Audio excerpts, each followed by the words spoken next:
හොඳයි. ඒ වගේම තවත් විශේෂ පරිත්‍යාගයක් ලැබුණා. DLC ඩෙබැක් බයික් සමූහය විසින් බයික් වලින් මිය ගිය. එහෙම නැත්නම් අපි කියනවා යතුරු පැදි වලින් මිය ගිය සමස්ත අපේ රටේ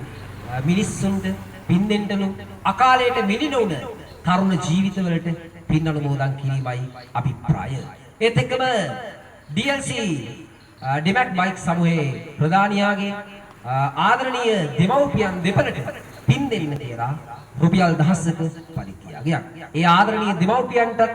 විරුදු අනුසාරයෙන් පින් ප්‍රාර්ථනාවක් එක් කරන්නම් සංසාර ගමන කෙලවර අමා නිර්වාණ සුවය ලැබෙන්නට කියලා මේ පින් ගායනාව ඒ වෙනුවෙන්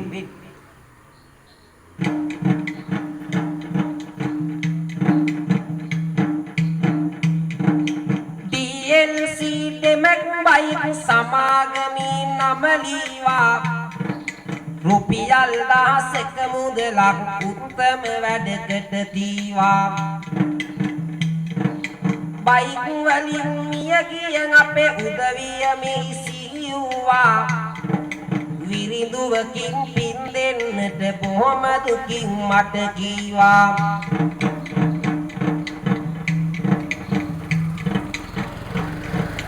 දෙන්නම් නොවදනක් අපි බයික් පදින තරුණයන්ට ඇයිද පුතේ උඹලට බැරි වාහනයෙන් හිමින් යන්න ඇස්ලේටරයට ඇකිද ජීවිතයට මිලක් දෙන්න එපා පුතේ ඔය විදියට මව්පියනට දුකක් දෙන්න ඇස්ලේටරයට ඇකිද ජීවිතයට මිලක් දෙන්න එපා පුතේ නුඹ හැදු වැඩු මව්පියනට දුකක් දෙන්න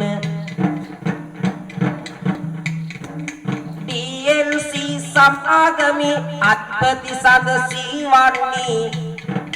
මව්පියනට තමයි මගේ විරිඳු තාල පින් දෙන්නේ ඔබ කළ මේ කුසල් බලය පළ දීලා භවෙන් භවේ අත් වේවා මව්පියනට අජරාමර නිවන් සුවේ